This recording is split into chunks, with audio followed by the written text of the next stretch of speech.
Donald Trump's announcement that he is pulling troops out of Syria is another example of the New York property developer-turned-president's decision-making style. If you don't understand or don't like the deal, then get out of it. All that matters is the bottom line. In business this may make sense.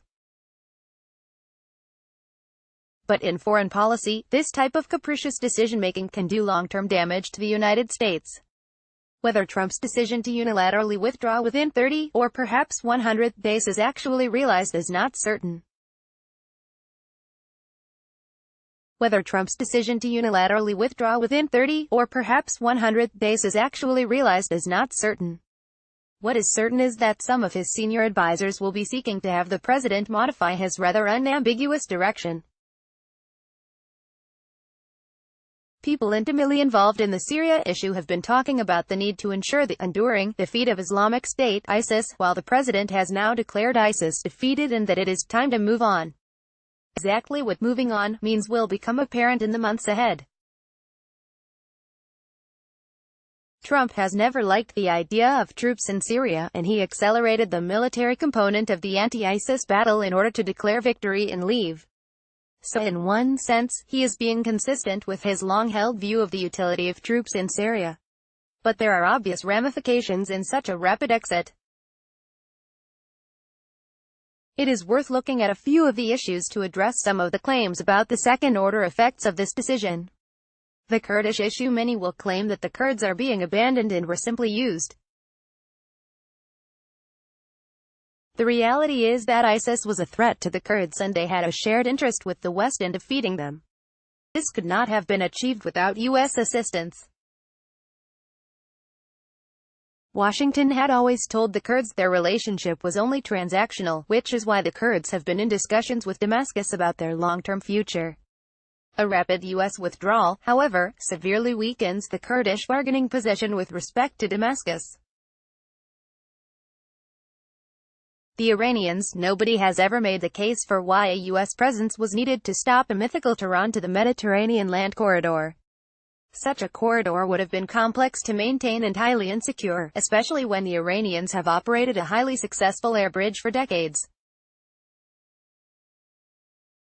Iranian influence in Syria is certainly higher than it was before the civil war. But there are significant limits on Iran's freedom of action that have nothing to do with the U.S. Being both Persian and Shia, Iran has no natural constituency within Syria, and the Iranians have to compete with Russia, militarily, politically and economically, China and Turkey, economically, and Syrian nationalists. The Israelis also aim to limit Tehran's military activity. The regime. The big winner from Trump's announcement is the Bashar al-Assad regime. It simplifies the political situation for Assad, and if the regime can get its hands on the gas and oil resources in the east it will benefit economically as well. The regime's approach to combating ISIS remnants will be keenly watched. There is also likely to be a mad scramble between the Arabs and Kurds in the east and northeast to clarify relations with Damascus and to cut the best deal possible. The regime's ability to deploy troops to this area in any great numbers is questionable, but as the fighting has dissipated elsewhere, there is more freedom to move forces around. The Russians. The Syria question was always relatively easy for Vladimir Putin once he decided the cost was worth it. A half-century alliance relationship with Damascus to protect, a binary problem to solve, Assad regime good, everyone else a terrorist, and an understanding of the operating environment thanks to decades of military advisors passing through the country and years of fighting Islamists in Chechnya meant that Putin appeared decisive and committed, compared to Washington, which faced a much more difficult problem. Yet it would be a mistake to think that America's withdrawal will necessarily lead to an increase in Russian influence in the Middle East more broadly. The Turks. Until recently, President Recep Tayyip Erdogan has had a tin ear to advice on Syria and paid dearly for it. But cracking down early on jihadis traveling through his country, he suffered both terrorist blowback and marginalization diplomatically.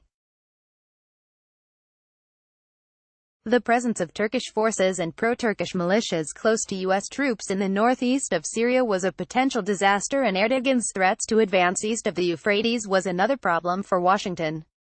so the departure of the U.S. will be heartily welcomed by Ankara. How this plays out with Damascus and Moscow's attitudes towards the Kurds will be one of the more interesting issues to unfold in the coming months.